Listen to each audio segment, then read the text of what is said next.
తెల్లవారుజాము సమయం సుమారు 4 గంటలు కావస్తుంది. అది శీతాకాలం కావడంతో దట్టమైన మంచు కురుస్తూ ఉంటుంది.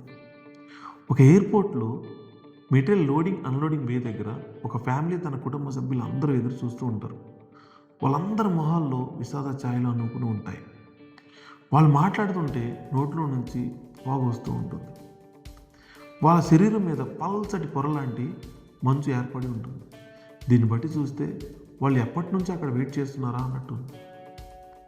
ఈలోగా ఎయిర్పోర్ట్ అధికారులు ఒక వీల్ చైర్లో కళ్ళు పోయిన ఒక యువకుడిని, ఒళ్ళంతా గాయాలున్న యువకుడిని ఒక శవపేటికను తీసుకొచ్చి పంచనామా చేసి వాళ్ళకి హ్యాండ్ ఓవర్ చేస్తారు.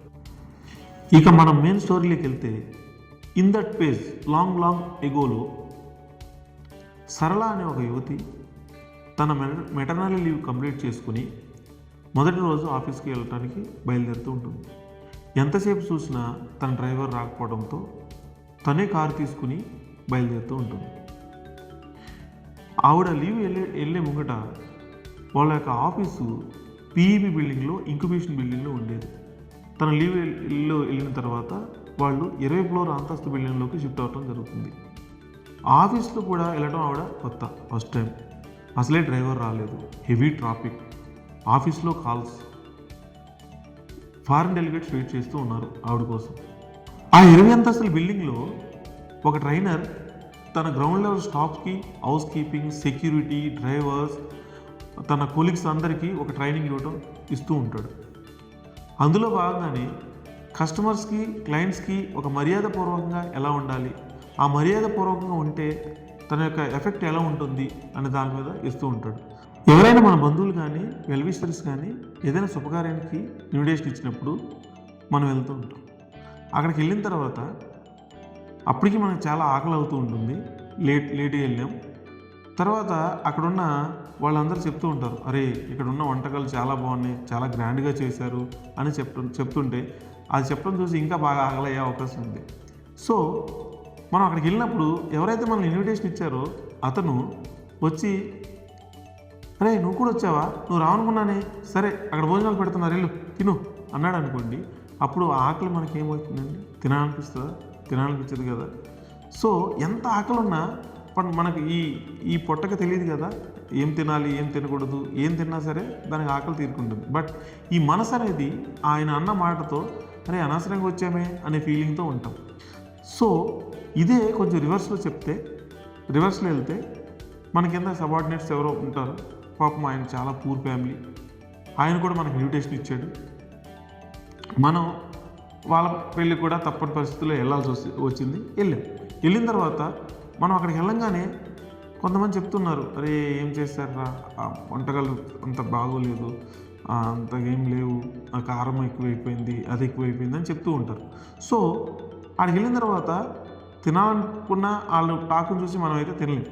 సో ఆడికి వెళ్ళంగానే వాళ్ళు, అరే సార్ మీరు రారనుకున్నాం సార్, మీరు రాక మాకు చాలా అదృష్టం, మీరు వస్తే మా కుటుంబం అంతా చాలా సంతోషంగా ఉన్నాం సార్ అని మనం మంచి రిసీవ్ చేసుకున్నారనుకో, అక్కడ మనకు ఆకలి లేకపోయినా తినాలనిపిస్తుంది. మనం రిసీవ్ చేసుకునే విధానాన్ని బట్టి మన మనసు అంగీకరిస్తుంది. సో ఇదే విధంగా ఒక కస్టమర్స్ని కూడా మనం మాట్లాడే విధానం కూడా మంచిగా ఉన్నప్పుడైతే వాళ్ళు వ్యవహరించే విధానం కూడా బాగుంటుంది. ఏదైనా ఒక కంపెనీకి మన ఇంటర్ఫేస్ అంటే దేనికైనా ఒక ఇంటర్ఫేస్ ఉంటే అది మనమే. మన ఫస్ట్ లెవెల్లో మనతోనే ఇంటరాక్ట్ అవుతారు. అది మనం వాళ్ళతో మర్యాదగా ఉన్నప్పుడు తన కంపెనీకి కానీ తనకు కానీ చాలా గ్రోత్ ఉంటుంది అని అతను ఎక్స్ప్లెయిన్ చేస్తాడు. ఈ సరళ ఆ ట్రాఫిక్ నుంచి అన్నింటినీ తప్పుకుని తన ఆఫీస్కి రీచ్ అయింది. అది కొత్త బిల్డింగ్ కావడంతో ఆవిడ కార్ పార్కింగ్ బేస్మెంట్ మైలో పెట్టింది. అక్కడ నుంచి తన ఆఫీస్కి ఎలా వెళ్ళాలో తెలియక కంగారు పడుతుంటుంది. ఆల్రెడీ ఆవిడ కోసం మీటింగ్లో ఫారెన్ డెలిగేట్స్ ఎదురు చూస్తున్నారని వెంటనే కాల్స్ వస్తూ ఉన్నాయి. పాపం ఎలా వెళ్ళాలో తెలియక కంగారులో ఉంటే అక్కడ పక్కనే ఉన్న స్వీపర్ ఆవిడ్ని వెళ్ళి అడుగుతుంది, అమ్మా నేను పలానా ఆఫీస్కి ఎలా వెళ్ళాలి అంటే ఆ బేస్మెంట్లో నుంచి shuttle lift, main lift, connecting lift దగ్గరికి చూపించి, మేడం ఈ లిఫ్ట్ నుంచి ఇలా వెళ్ళండి, అక్కడ నుంచి పలానా ఫ్లోర్లో, గ్రౌండ్ ఫ్లోర్లో షటిల్ లిఫ్ట్, మెయిన్ లిఫ్ట్ దొరుకుతుంది, మీరు అక్కడ నుంచి మీ ఫ్లోర్కి వెళ్ళండి అని చెప్పి దగ్గరుండి తీసుకొచ్చి చూపించడం జరుగుతుంది. తన యొక్క మంచితనానికి ఆవిడ ముగ్ధురాలయ్యి ఆ మీటింగ్ అంతా అయిపోయిన తర్వాత నెక్స్ట్ రోజు నుంచి వాళ్ళిద్దరి మధ్య స్నేహభావం ఏర్పడుతుంది. ఎప్పుడు పలకరించుకుంటూ ఒక రోజు కనపడకపోతే ఆ పలానా అమ్మాయి ఎక్కడికి వెళ్ళిందని మిగతా వాళ్ళని అడగటం, వాళ్ళిద్దరి మధ్య స్నేహభావం పెరుగుతుంది. ఆవిడ ఎప్పుడు వచ్చినా కంగారుగా వస్తూ ఉంటుంది. అది గమనించిన ఈవిడ, ఏంటి మేడం ఎప్పుడు ఇంత కంగారుగా ఉంటారంటే, మా డ్రైవరు ఆ టైంకి ఎప్పుడు రావట్లేదు, నాకు ఇక్కడ ఆఫీస్లో లేట్ అవుతుంది, నాకు చాలా ఇబ్బంది అవుతుందని చెప్తుంటే, మా హస్బెండ్ కూడా డ్రైవరేనండి, మీకు కావాలంటే మా హస్బెండ్ని కూడా నేను మీ దగ్గర పని చేపిస్తాను అని చెప్పడంతో వీళ్ళ ఫ్యామిలీతో వీళ్ళ ఇంట్లో పని మనిషి కూడా అవసరమై ఉండి వీళ్ళ ఫ్యామిలీ వాళ్ళ ఇంటికి షిఫ్ట్ అవ్వడం జరుగుతుంది. అయితే తన యొక్క మంచితనం వల్ల ఆ ఇచ్చిన అవకాశాన్ని వాళ్ళు చూసుకుంటారు. వాళ్ళ ఇంట్లో ఒక పాప ఉంటుంది, వీళ్ళ కూడా ఒక బాబు ఉంటాడు. వీళ్ళిద్దరు ఏజ్ ప్యాటర్న్ ఒకటే కాబట్టి ఆ పాపని చాలా అల్లారు ముద్దుగా పెంచుతూ ఉంటారు. అలా స్కూల్కి పంపిస్తుంటారు, ఇంటర్నేషనల్ స్కూల్కి పంపిస్తూ ఉంటారు. ఈ బాబు ఆ పాప ఉన్నంతసేపు ఆ పాపతో ఆడుకుని తర్వాత ఇంట్లోనే ఉండడం జరుగుతున్నారు. ఇలా కొంతకాలం జరిగిన తర్వాత ఆ బాబు ఆ పాపని చాలా కేరింగ్గా చూసుకుంటూ ఉంటాడు. ఉంటే వాళ్ళు అనుకుంటారు, అరే ఈ పాపకి ఒక అన్నయ్య ఉంటే కూడా ఎంత బాగా చూసుకోడేమో, అలాగా చూసుకుంటున్నాడు, ఎల్లకాలం వీళ్ళిద్దరూ కలిసి ఉంటే బాగుంటుంది కదా అని చెప్పేసి ఆ పిల్లోడు కూడా తను చదివే ఇంటర్నేషనల్ స్కూల్లో ఫీజు కట్టి ఆ పిల్లోడిని కూడా చదివడం జరుగుతుంది. ఇలా తన చదువులు అన్నీ మంచిగా సాగుతూ ఉంటుంది. ఈలోపు ఈ డ్రైవరు ప్లస్ మంచి ఒబిడియెంట్గా మంచిగా పనిచేస్తూ ఉంటారు, ఈవిడ కూడా తన ఇంట్లో పనిచేస్తూ ఉంటారు. వీళ్ళందరూ కలిసి అన్యోన్యంగా ఉంటారు. బట్ ఈ ఇంటర్నేషనల్ స్కూల్లో చదివిస్తుంటే ఈ పని మనిషి ఎవరైతే ఉన్నారో వాళ్ళ బ్యాక్ ఎండ్ చుట్టాలు కానీ వాళ్ళు అమ్మోళ్ళు కానీ, అరే ఏం చేశారో ఏమో, అంత మంచి ఫ్యామిలీ దొరికింది, వీళ్ళకి వాళ్ళకి ఏం పెట్టారో ఏమో, ఆ విధంగా తన పిల్లల్ని కూడా ఇంటర్నేషనల్ స్కూల్లో చదివిస్తున్నారు ఇలా అని చెప్పి ఆ ఈర్ష్య పడుతూ ఉంటారు. ఇటుపక్క ఫ్యామిలీలో, అరే ఎవరో పనిచేసే పిల్లోడిని తీసుకొచ్చి ఒక ఇంటర్నేషనల్ స్కూల్లో తన కూతురుతో పాటు చూసుకుంటున్నారు, అంతగా చేయాల్సిన అవసరం ఏముందని వీళ్ళ ఫ్యామిలీలో అనుకుంటూ ఉంటారు.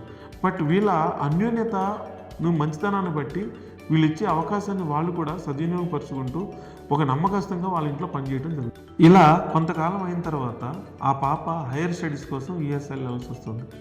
తనతో పాటు ఎంతో ఖర్చు పెట్టి ఇతను కూడా ఆ పాపతో పాటు పంపిస్తారు, ఇప్పటికీ సేఫ్ గార్డ్గా ఉంటారు అని. ఇలా మంచిగా సాగుతున్న వాళ్ళ జీవితంలోకి ఒక విషాద సంఘటన జరుగుతుంది. ఇప్పుడు అర్థమైంది కదా, మనం మొదట్లో చెప్పుకున్న ఎయిర్పోర్ట్లో వచ్చిన ఒక శవపేటిక అండ్ ఒక కళ్ళు పోయిన ఒక యువకుడు వచ్చారు కదా, అసలు ఆ యూఎస్లో ఏం జరిగింది, అక్కడ ఏం జరిగిందో తెలుసుకోవాలి అంటే నెక్స్ట్ ఎపిసోడ్లో మళ్ళీ కలుద్దాం. Until then stay tune. Nagarishi production.